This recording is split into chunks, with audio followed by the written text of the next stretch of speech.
আরও ৬ বছরের জন্য রাশিয়ার প্রেসিডেন্ট হিসেবে অভিষিক্ত হলেন ভ্লাদিমির পুতিন। মঙ্গলবার ক্রেমলিনে জমকালো অনুষ্ঠানের মাধ্যমে পঞ্চমবারের মতো দেশটির দায়িত্ব নিয়েছেন তিনি।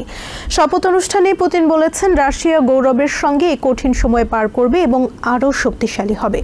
তিনি আরও বলেন, পশ্চিমা দেশগুলোর সঙ্গে সংলাপে মস্কোর আপত্তি নেই। পুতিন বলেন, পশ্চিমারা রাশিয়ার সঙ্গে বৈরিতা চালিয়ে যাবে নাকি শান্তি ও সহযোগিতার পথ খুঁজবে, সেই সিদ্ধান্ত তাদের।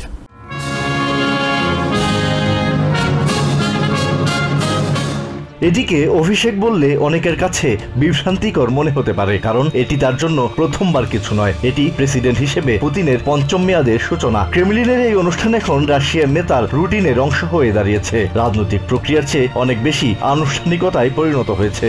রাশিয়ার জনগণের প্রতি আনুগত্যের শপথ নেওয়ার পর তাদেরকে রক্ষা করার প্রতিশ্রুতি দেন তিনি।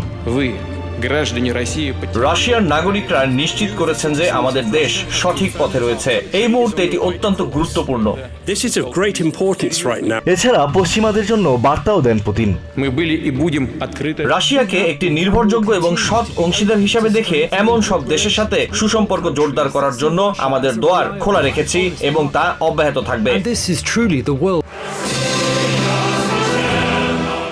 সুসজ্জিত গ্র্যান্ড ক্রেমলিন প্যালেস যেন পুতিনের ক্ষমতার কথাই জানান দেয়। জমকালো এই অনুষ্ঠানে অতিথিদের মধ্যে পপ তারকা, ক্রীড়া তারকা থেকে শুরু করে ধর্মীয় নেতারাও ছিলেন হলিউডের সাবেক action hero Steven Seagull. Vladimir পুতিনকে পশ্চিমা নেতাদের স্বৈরশাসক আখ্যা দেয়া একটি অপপ্রচার বলে মন্তব্য করেন ক্রেমলিন মুখপাত্র Dmitry Peskov.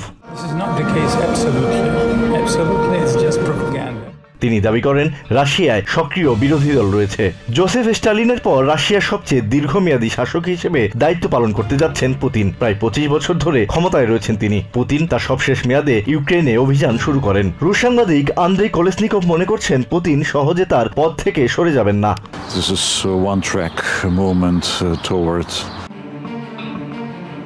Asad real, TVN 24 news desk.